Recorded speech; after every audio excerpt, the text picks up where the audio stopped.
te doy gracias por continuar con este estudio acerca del Evangelio de Juan.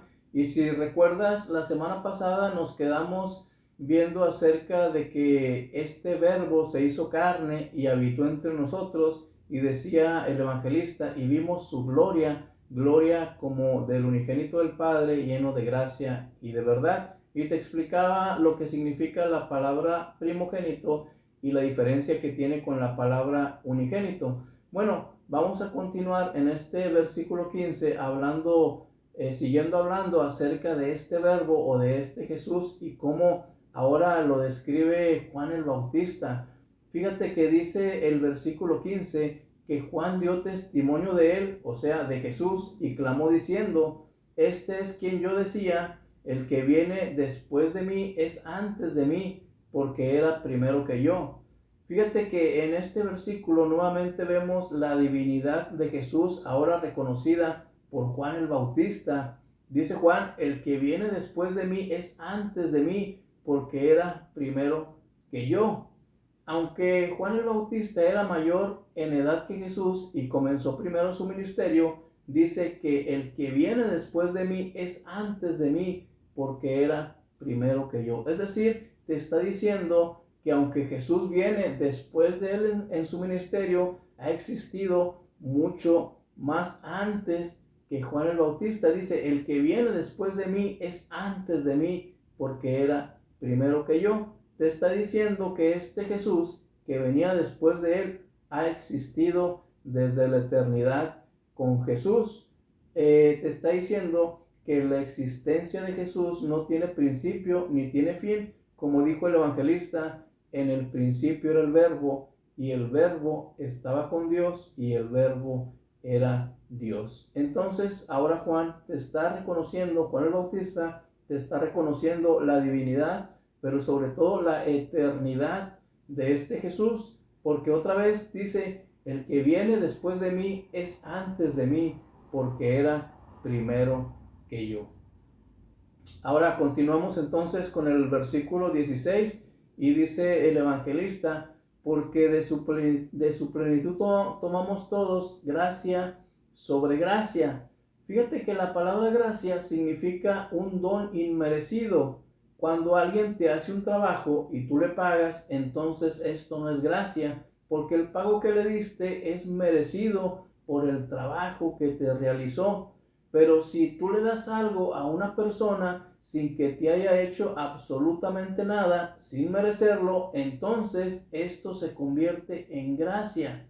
Fíjate que dice Efesios 2, 8 y 9, que por gracia sois salvos por medio de la fe, y esto no de vosotros, pues es don de Dios, no por obras, para que nadie se gloríe. Significa entonces que Jesús vino a darnos salvación por medio de su gracia. Es decir, que por las obras nadie podría ser salvo. Nadie podría haber sido salvo por nuestros propios hechos o por nuestras propias buenas obras, sino que Jesús tuvo que venir a darnos la salvación por gracia. Es decir, que la gracia o la salvación es un don inmerecido, es algo que no podemos merecer y que solamente Dios nos da por medio de su misericordia. No merecemos ser salvos. Dice Romanos 3:10 que no hay justo ni aun uno.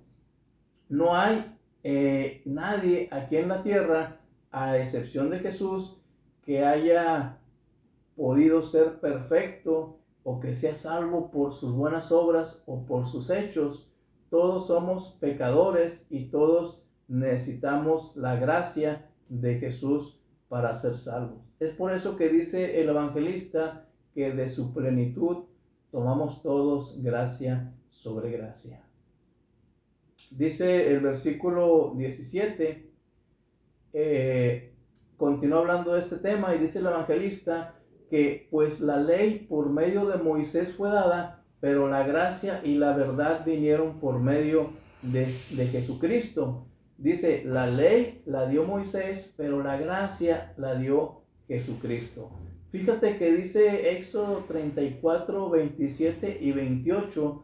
Fíjate que dice: y Jehová dijo a Moisés: escribe estas palabras, porque conforme a estas palabras he hecho pacto contigo y con Israel. Y él estuvo allí, o sea, Moisés estuvo allí 40 días y 40 noches, no comió pan ni bebió agua, y escribió en tablas las palabras del pacto, los 10 mandamientos.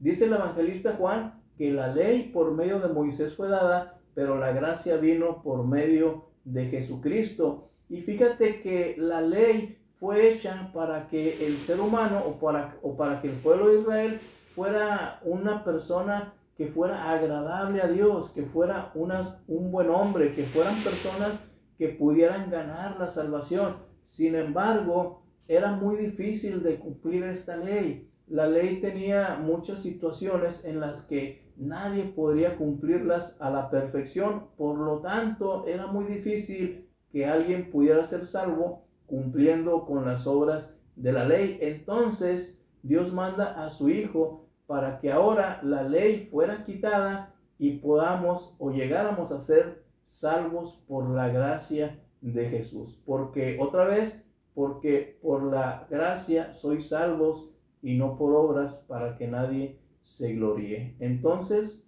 la gracia pues vino por medio de Jesucristo para quitar la ley, y esto lo veremos más adelante. Dice el versículo 18, para terminar el día de hoy, dice el evangelista que a Dios nadie le vio jamás. El unigénito Hijo, el que está en el seno del Padre, Él le ha dado a conocer. Es muy interesante cómo dice el evangelista que a Dios nadie le vio jamás. Fíjate que Jehová le dijo a Moisés en Éxodo 33:20, fíjate que Jehová le dice, no podrás ver mi rostro. O sea, cuando Moisés estuvo allá los 40 días y las 40 noches que Jehová le dio las tablas de la ley, Jehová le dice, no podrás ver mi rostro porque no me verá hombre y vivirá. Te está diciendo que el hombre, como es un hombre pecador, no puede ver el rostro de Dios y seguir viviendo. Es lo que Jehová le está diciendo a Moisés, no podrás ver mi rostro porque no me verá hombre y vivirá. Y entonces el evangelista dice que a Dios nadie le vio jamás, sino que el unigénito Hijo, el que está en el seno del Padre, Él le ha dado a conocer. Entonces no hay forma de que el hombre pueda ver el rostro de Dios, porque Dios es santo y el hombre es pecador. Sin embargo, Dios en su misericordia mandó a su Hijo al mundo para mostrarnos cómo es el Padre. Por medio de Jesús conocemos cómo es el Padre, conocemos qué le agrada y qué le desagrada de los hombres o de la humanidad. La gente dice que Dios no existe porque si existiera, ¿por qué no se manifiesta entonces? Sin embargo, Dios ya se ha manifestado por medio de Jesucristo, y si queremos saber cómo es que Dios es, qué es lo que le gusta a Dios o qué es lo que no le gusta, lo tenemos en la figura de Jesucristo, porque dice el evangelista que a Dios nadie le vio jamás, pero que su único Hijo, el unigénito del Padre, el que está en el seno del Padre, Él le ha dado a conocer. Es decir, que Jesús vino a decirnos cómo es el Padre. ¿Quieres conocer a Dios? Entonces tienes que conocer a Jesús, porque conociendo a Jesús, entonces sabrás cómo es el Padre. Y no hay otra manera de conocer a Jesús más que leyendo la Biblia y estudiando su palabra, porque solamente cuando conozcas cómo es Jesús, entonces vas a conocer la mente de Dios. Espero que te haya gustado este estudio y continuamos la siguiente semana.